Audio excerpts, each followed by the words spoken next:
Hello friends, welcome to Pharmatech. I am Avinash and in today's video I will be explaining the reactions of chiral molecule. So we will be discussing this particular concept with certain statements. So सबसे पहला statement हम जो discuss करने वाले हैं वो है synthesis of chiral compound from achiral reactants always yield racemic modification. तो स्टेटमेंट का मतलब क्या हुआ कि जब भी हम किसी रिएक्शन में एक कायरल मॉलिक्यूल को सिंथेसाइज करना चाहते हैं विद द स्टार्टिंग मटेरियल जो कि अकायरल है, तो रिएक्शन में जो प्रोडक्ट रहेगा वो हमेशा एक रेसिमिक मॉडिफिकेशन मिलेगा। तो ये स्टेटमेंट को हमको एक्सप्लेन करना है। तो सबसे पहले हम जानते हैं what does racemic modification means. Racemic modification ये एक ऐसा रेसिमिक मिक्सचर होता है जिसमें दोनों भी इनैंशियोमर इक्वल अमाउंट में प्रेजेंट रहे। फॉर एग्जाम्पल अगर मैं कहता हूं कि I have a racemic modification of ibuprofen, इसका मतलब उसमें आइब्यूप्रोफेन ये ड्रग जो है उसके दोनों भी फॉर्म, हम उसको कह सकते हैं डेक्स्ट्रोरोटेटरी फॉर्म और लीवोरोटेटरी फॉर्म 50:50% में प्रेजेंट है, तो उसको कहा जाएगा racemic modification of ibuprofen. So racemic modification जो होता है वो ऑप्टिकली इनएक्टिव हो जाता है। वो ऑप्टिकली इनएक्टिव क्यों होता है? बिकॉज जैसे मैंने आपको कहा कि हम अगर आइब्यूप्रोफेन का एग्जांपल लेते हैं तो आइब्यूप्रोफेन में अगर उसका डेक्स्ट्रोरोटेटरी फॉर्म और लिवोरोटेटरी फॉर्म इक्वल अमाउंट में प्रेजेंट है तो the rotation caused by the molecules one isomer is exactly cancel by an equal and opposite rotation caused by molecule of its enantiomer. So ibuprofen का जो एक इनएंशियोमर रहेगा वो अगर डेक्स्ट्रो रोटेशन करता है with some specific you can say rotation angle, तो उतना ही इक्वल लेकिन अपोजिट रोटेशन उसका दूसरा फॉर्म करेगा, तो दोनों एक दूसरे को कैंसिल कर देंगे। दैट इज वाई हम उसको क्या कहेंगे, इट इज ऑप्टिकली इनएक्टिव। अगर हम उसको सेपरेट कर पाते हैं तो डेफिनेटली उसका जो डेक्स्ट्रोरोटेटरी फॉर्म है और लिवोरोटेटरी फॉर्म है वो दोनों भी ऑप्टिकली एक्टिव पाए जाएंगे। बट एज लॉन्ग एज वो रेसिमिक मॉडिफिकेशन में रहते हैं, मतलब 50-50% में प्रेजेंट है, तो हमेशा ऑप्टिकली इनएक्टिव रहेंगे। तो ये जो कंसेप्ट मैंने आपको यहाँ पर बोला है, synthesis of chiral compound from achiral reactant always yield racemic modification, इसको एक्सप्लेन करने के लिए मैं यहाँ पे एक एग्जांपल ले रहा हूँ, that is chlorination of n butane. तो यहाँ पर हम एन ब्यूटेन का क्लोरीनेशन करेंगे और उससे हम ये स्टेटमेंट को प्रूव करेंगे। So let us look at the reaction. ये आपका स्टार्टिंग मटेरियल है दैट इज एन ब्यूटेन। अभी एन ब्यूटेन में कोई भी कार्बन कायरल नहीं है, it means n butane is achiral molecule. इसका रिएक्शन जब हमने क्लोरीन के साथ किया in presence of UV light, तो हमको जो प्रोडक्ट मिला उसमें से वन ऑफ द प्रोडक्ट रहेगा सेकेंडरी ब्यूटाइल क्लोराइड और एक प्रोडक्ट रहेगा यू कैन से, अगर पोजीशन देते हो आप तो वन क्लोरोब्यूटेन। तो ये वन क्लोरोब्यूटेन है, ये टू क्लोरोब्यूटेन है आयुपैक नेम में, और इसी को हम कहते हैं सेकेंडरी ब्यूटाइल क्लोराइड। तो सेकेंडरी ब्यूटाइल क्लोराइड में आप यहाँ पे देख सकते हो कि ये जो कार्बन है, this carbon is chiral in nature, क्योंकि इसके चारों भी सब्सटीट्यूएंट यहाँ पे डिफरेंट है, ये एक असिमेट्रिक कार्बन हो गया है। तो जब हम सेकेंडरी ब्यूटाइल क्लोराइड को स्टीरियोकेमिस्ट्री के हिसाब से देखते हैं तो हमको ये पता चलेगा कि उसके दो स्ट्रक्चर पॉसिबल है which will be a pair of enantiomer. एक स्ट्रक्चर का कॉन्फ़िगरेशन हमको मिलेगा S और सेकंड स्ट्रक्चर का कॉन्फ़िगरेशन हमको R मिल सकता है। One of the structure will be levorotatory while the other structure will be a dextrorotatory. So यहाँ पर जो प्रोडक्ट फॉर्म होगा वो रेसिमिक मॉडिफिकेशन होगा। There is a equal probability कि आपको डेक्स्ट्रोरोटेटरी और लिवोरोटेटरी फॉर्म इक्वल अमाउंट में मिले। So how it is, so let us look at the mechanism. तो जब भी क्लोरीनेशन होता है तो क्लोरीनेशन का स्टेप वन होता है, जो आपका क्लोरीन मॉलिक्यूल है वो यूवी लाइट के प्रेजेंस में पहले रेडिकल बनाएगा, क्लोरीन फ्री रेडिकल। वो क्लोरीन फ्री रेडिकल क्या करेगा, वो आपके अल्केन में से हाइड्रोजन को रिमूव करता है। So chlorine free radical will abstract the hydrogen from the alkane, उससे HCl बनेगा और जो आपका अल्केन है वो अल्केन फ्री रेडिकल में कन्वर्ट हो जाएगा। तो हमारे रिएक्शन में अल्केन कौन है, एन ब्यूटेन। सो पहले ये क्लोरीन जो है वो क्लोरीन फ्री रेडिकल बनाएगा, फिर ये अल्केन में से एक हाइड्रोजन को रिमूव करेगा, और ऑलवेज वो ऐसे हाइड्रोजन को रिमूव करेगा जहां पर स्टेबल फ्री रेडिकल बने। दैट इज वाई हम सेकेंडरी रेडिकल को कंसीडर कर रहे हैं। प्राइमरी भी फॉर्म होता है बट उसका परसेंटेज कम रहेगा और सेकेंडरी का परसेंटेज हमेशा ज्यादा होगा। So we got a secondary free radical. Secondary free radical, अगर हम इसका हाइब्रिडाइजेशन की बात करते हैं तो ये मॉलिक्यूल जो वो sp2 हाइब्रिडाइज हो जाएगा और उसका जो ज्योमेट्री है that will become a planar geometry. So जब क्लोरीन का सेकेंड मॉलिक्यूल उस पर अटैक करता है और वी कैन सी ये रेडिकल जब यहाँ से क्लोरीन को लेगा, एट दैट टाइम ये क्लोरीन दो डिफरेंट वे से अटैक यहाँ पर कर सकता है। इसको हमने पाथ ए और पाथ बी ऐसे इंडिकेट किया है। सो अगर हम कंसीडर करते हैं कि वो पाथ ए से अटैक कर रहा है तो you will get this particular structure. अगर हम कहेंगे कि वो पाथ बी से अटैक कर रहा है तो you will get this particular structure. और ये दो स्ट्रक्चर क्या है, दे आर, अगर हम कॉन्फ़िगरेशन की बात करते हैं कार्बन की तो एक उसका एस फॉर्म है और दूसरा आर फॉर्म है। और इन्हीं कंपाउंड को अगर पोलैरोमीटर में रखेंगे तो we will come to know कि एक जो रहेगा वो लाइट को लेफ्ट में रोटेट करेगा और दूसरा राइट में रोटेट करेगा, अगर हमने उसको सेपरेट किया है तो। अदरवाइज ये पूरा जो प्रोडक्ट फॉर्म हुआ है यहाँ पर, इसका अगर हमने ऑप्टिकल एक्टिविटी चेक किया तो we will get that product is optically inactive. So we can say optically inactive reactants, तो हमारा रिएक्टेंट कौन था, n butane, yield optically inactive product. As such जो प्रोडक्ट है दैट इज रेसिमिक मॉडिफिकेशन, वो racemic modification है इसलिए वो ऑप्टिकली इनएक्टिव है। अदरवाइज अगर हम उसको सेपरेट कर पाते हैं तो it will be an optically active compound. So this is the first important statement under we can say a topic of reactions of chiral molecule. ये स्टेटमेंट जो मैंने यहाँ पर लिखा है, optically inactive reactant yield optically inactive product, इसी को हम कह सकते हैं synthesis of chiral compounds from achiral reactant. हम चाह रहे थे, देखो ये कायरल है, इंडिविजुअल मॉलिक्यूल कायरल है, ये भी molecule as a individual chiral है, बट क्योंकि वो रेसिमिक मिक्सचर है दैट इज 50:50, इट मींस वो एक रेसिमिक मॉडिफिकेशन बन गया है, इसलिए वो ऑप्टिकली इनएक्टिव आ रहा है। Okay, so this is the first case. Coming to the second case, the reaction that does not involve the breaking of the bond to a chiral centre. तो ऐसा रिएक्शन जहां पर आपका स्टार्टिंग मटेरियल कायरल है, but जब वो chiral molecule का हम रिएक्शन कर रहे हैं तो जो कायरल कार्बन है उससे एसोसिएटेड बॉन्ड ब्रेक नहीं हो रहे हैं। So the reaction that does not involve the breaking of the bond to a chiral centre proceeds with the retention of configuration about the chiral centre. तो जो chiral centre है उसका जो configuration रहेगा वो रिटेन रहेगा, वो चेंज नहीं होगा। सो हमने सेम रिएक्शन को आगे कंसिडर किया है। पहले हमने देखा था कि there was a n butane, n butane से हमको मिला सेकेंडरी ब्यूटाइल क्लोराइड, उसी को हम कहते हैं 2-क्लोरोब्यूटेन। कंसिडर कि आप 2-क्लोरोब्यूटेन का फिर से क्लोरीनेशन कर रहे हो। सो जब आप इसको आप फिर से क्लोरीनेशन करते हो तो देयर इज अ चांस कि chlorine can add over here and there is a formation of 2,2-dichlorobutane, but 2,2-dichlorobutane is not a chiral molecule. हमको जो further molecule चाहिए वो chiral ही चाहिए है। So for that I can take the other probability that chlorine will attack on the CH3. तो उससे क्या मिलेगा, 1,2-dichlorobutane, and 1,2-dichlorobutane is obviously a chiral molecule. You can see this center, its stereochemistry has not changed, it is still chiral, it is having 4 different substituent. So हमारा statement क्या था कि ऐसा कोई भी रिएक्शन जिसमें आपका स्टार्टिंग मटेरियल कायरल है, उससे आपने जो प्रोडक्ट बनाया वो भी कायरल है, और जो, तो ऐसे रिएक्शन में जो स्टार्टिंग मटेरियल के कायरल कार्बन का कॉन्फ़िगरेशन रहता है वो प्रोडक्ट में रिटेन होता है, वो चेंज नहीं होता।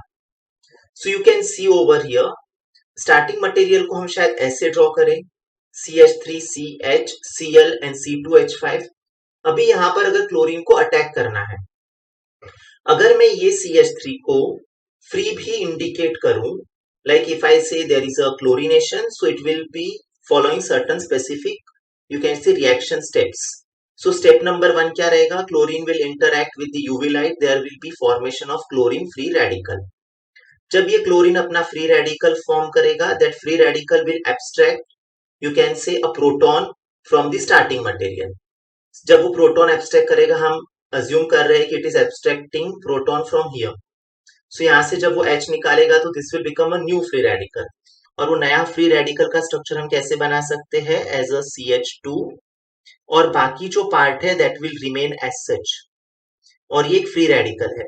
अभी ये फ्री रेडिकल पे फिर से क्लोरीन अटैक कर रहा है, जब क्लोरीन फिर से इस पे अटैक करेगा तो we can draw this free radical even in a planar format as ये भी हाइड्रोजन है, ये भी हाइड्रोजन है, both side there is hydrogen, and ये जो कायरल कार्बन है वो तो हम वैसे ही इंडिकेट कर रहे हैं, there is no change on this side.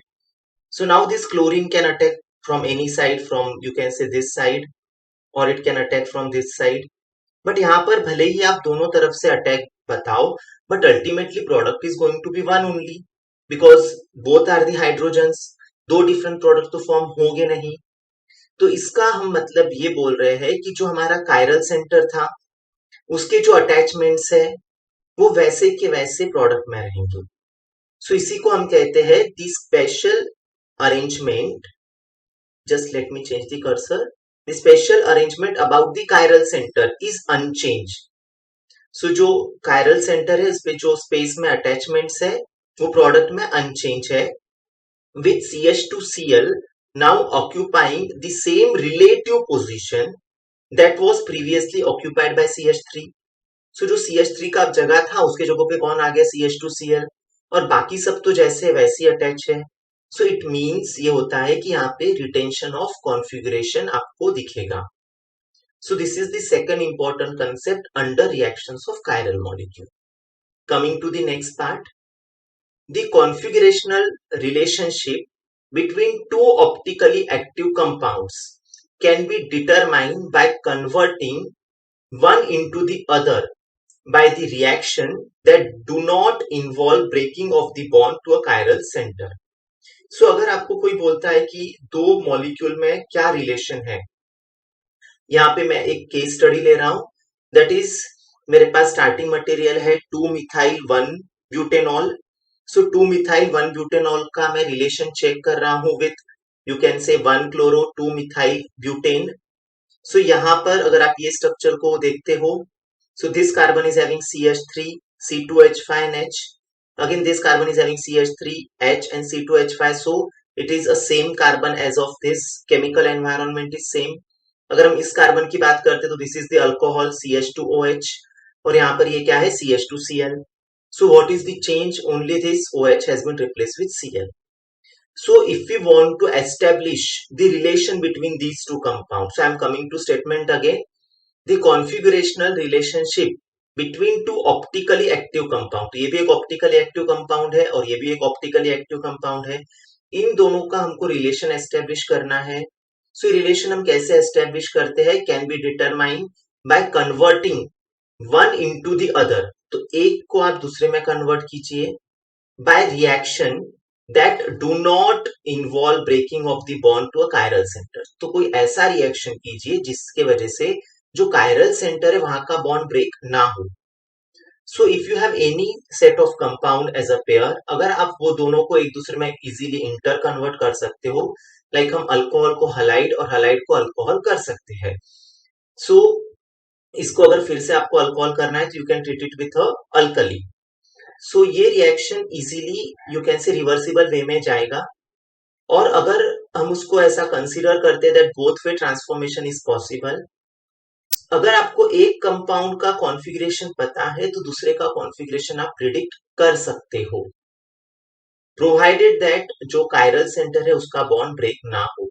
No bond to the chiral centre is broken. So you can see chiral centre पे कोई भी बॉन्ड ब्रेक नहीं हुआ है and therefore the configuration is retain. ये हमने सेकंड रूल में ही देखा था कि ये कार्बन का कॉन्फ़िगरेशन तो रिटेन रहेगा with occupying the same relative position in the product that was CH2Cl occupied by CH2OH in the reactant. तो सिर्फ क्या हो जा रहा है, रिएक्टेंट में CH2OH का जो जगह था वो प्रोडक्ट में किसने ले लिया है? CH2Cl. अदर ग्रुप का जो स्पेस में अरेंजमेंट है that is not at all going affected. It means उसका कॉन्फ़िगरेशन जो है वो रिटेन रहेगा.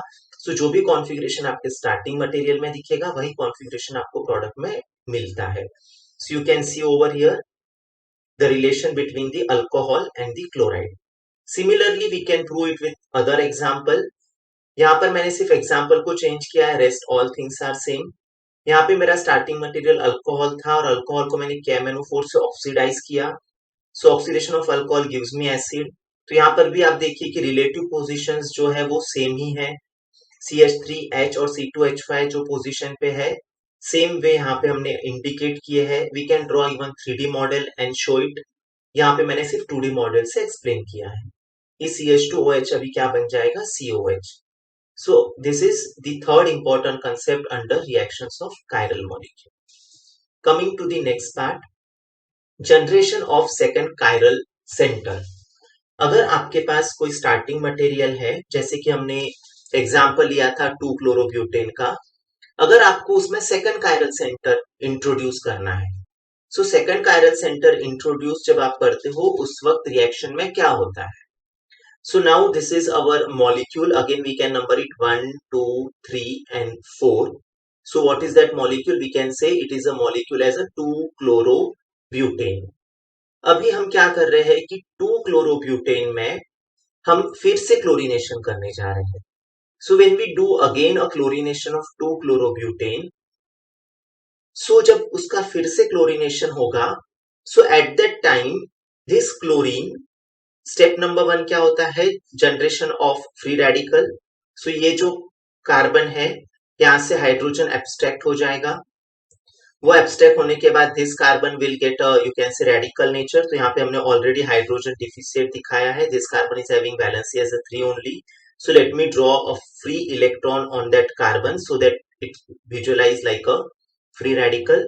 सो ये एक फ्री रेडिकल है. और जब क्लोरीन फिर से अटैक करेगा तो यहां पर आप देख सकते हो this is CH3, this is H. So there are two different way you can get the product. अगर इसने बैक साइड से अटैक किया इफ वी से, तो we can get hydrogen over here. ये देखो एक इसमें क्या हो जा रहा है, ये Cl हम यहाँ पे अटैक दिखाएंगे. सो आई कैन से कि आफ्टर अटैकिंग हमने एक बार Cl राइट में दिखाया, एक बार लेफ्ट में दिखाया. These are the two possible cases. While इसका जो स्टीरियोकेमिस्ट्री रहेगा हमने ऑलरेडी पढ़ा है, that will be retain. This chiral carbon will not get affected because we are not breaking the bond of chiral center. So ये तो retain रहेगा, जो है वही रहेगा. सिर्फ क्या हो जाएगा, एक नया सेंटर क्रिएट हो जाएगा एट दिस पोजीशन. सो जब यहाँ पे नया सेंटर क्रिएट होगा तो उस नए सेंटर का जो क्रिएशन है वो हम 3 इंपॉर्टेंट हेडिंग के अंदर स्टडी कर सकते हैं. Very first, since no bond to the original chiral center, let me change the cursor again. Since no bond to the original chiral center, C2 are broken. तो original chiral center क्या था, ये इस पे का कोई भी बॉन्ड यहाँ पे ब्रेक नहीं हुआ है. सो क्या होगा, उसका जो कॉन्फ़िगरेशन है that will retain into the product. तो अगर ये इनिशियली S है तो ये प्रोडक्ट में भी S ही रहेगा. अगर ये इनिशियली R है तो प्रोडक्ट में भी वो R ही होगा. Coming to the second important point, there are two possible configuration about the new chiral center. अभी जो नया chiral center जनरेट हुआ है वहां पे 2 प्रोबेबिलिटी है. अगर ये Cl पाथ A को फॉलो करता है 1 प्रोबेबिलिटी, अगर ये B को फॉलो करता है तो other probability. So based on Cl left में है या राइट में है, अगर हम इसको कॉन्फ़िगरेशन असाइन करेंगे तो इट में कम S और इट में कम R. So what we said, there are two possible configuration about the new chiral center, that is C3, and both of these appear in this particular case. So ये particular case में हम क्या बोल रहे हैं कि based on उसका attack A पर है या B साइड में है, हमको 2 प्रोडक्ट मिल सकते हैं. और वो प्रोडक्ट क्या रहेंगे, अगर मैं कहता हूं कि आई एम गेटिंग इसका अटैक ऑन दिस कार्बन, तो मुझे एक प्रोडक्ट मिलेगा जो क्या रहेगा, एक तो स्टीरियोकेमिस्ट्री S है तो सेकंड का भी स्टीरियोकेमिस्ट्री S हो सकता है. So in that way one will be SS और सेकंड क्या हो सकता है, RS. Okay, so chiral carbon 2 का स्टीरियोकेमिस्ट्री रिटेन है, that is S. New chiral carbon का स्टीरियोकेमिस्ट्री R भी हो सकता है, it can be S. So हम क्या कह सकते हैं, let me write and explain you. एक चीज तो हमारे पास फिक्स था, that is centre 2. Centre 2 is what, it is by default S. New center 3 has a 2 choice, it can be S, it can be R. So there is 2 combination, that is SS, or there can be, we can say अगर हम number के हिसाब से जाते हैं we will say 2 first, so S, and 3 later, that is S. Then we can say SR. So in that way there are 2 probabilities, SS and SR. So ये probability में जो SS structure है वो स्ट्रक्चर जो रहेगा that will not be a meso compound, that will be a normal one of the diastereomer. और जो other जो रहेगा SR वो हमेशा एक मीजो कंपाउंड बनेगा। You can see over here, यहाँ पे एक प्लेन ऑफ सिमेट्री प्रेजेंट है। So due to this plane of symmetry जो भी रोटेशन ये प्रोड्यूस करेगा उसका इक्वल अपोजिट ये प्रोड्यूस करेगा, it will cancel each other और ये मीजो कंपाउंड बन जाएगा। So this is the important point under generation of second chiral center. So point number 1 क्या था, सेंटर नंबर 2 जो है जहां पे बॉन्ड ब्रेक नहीं हो रहा है उसका स्टीरियोकेमिस्ट्री प्रोडक्ट में रिटेन रहेगा। सेकंड इंपॉर्टेंट पॉइंट क्या है कि जब क्लोरीन सेकंड कार्बन पे अटैक करता है to generate the new chiral center, at that time there are two probabilities, it can create a new chiral center with S configuration or R configuration. Due to that you will get two different type of product, one will be SS and other will be SR. The product SS will be, you can say, a diastereomer, while product SR will be a meso compound. Now imagine कि आपका ये जो starting material का carbon number 2 है that is not S, अगर वो R है, so how the things will go. अगर ये इनिशियली R है तो इसका stereochemistry in product will also remain as R, it will retain. अभी जो न्यू यहाँ पे अटैक हो रहा है इसके दो प्रोबेबिलिटीज तो सेम रहेंगे। 3 का प्रोबेबिलिटी क्या होगा, एक तो S होगा या फिर R होगा। So we will get two new combination, one will be RS and other will be RR. So in this case, this RR will be a diastereomer and this SR will be a meso compound. So अगर आपका starting material एक pure R या S form है, so you will get a product which will be having one diastereomer and one will be a meso. So that is the point number 2. Third point is the diastereomeric product will be formed in the equal amount. तो जो अब diastereomer बन रहा है, let me take the cursor again, the diastereomeric product will be form in unequal amount in this case because the attack at A and attack B are not equally likely. So हम क्या कह रहे हैं कि जैसे हमने very previous case में देखा था कि जब भी एक अकायरल मॉलिक्यूल से हम कायरल मॉलिक्यूल बनाते हैं तो वी गेट रेसिमिक मॉडिफिकेशन। तो ये भी तो यहाँ पर ये सेंटर तो अकायरल था ना, हमने उसको कायरल में कन्वर्ट किया, तो why we are not getting racemic modification, क्यों नहीं हो रहा है, बिकॉज यहाँ पे जो अटैक है ये अटैक होने के बाद equal probability of attack of the chlorine on this carbon is not there. वो इक्वल प्रोबेबिलिटी नहीं होने की वजह से there are some factors, due to that you will get one product as a dominating over the other. So the diastereomeric product will not be formed in equal amount.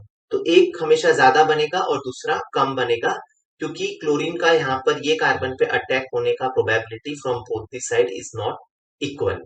One is a bigger group, one is a smaller group. Okay, so this is again one of the important point under reactions of chiral molecule. So this is all about this particular topic.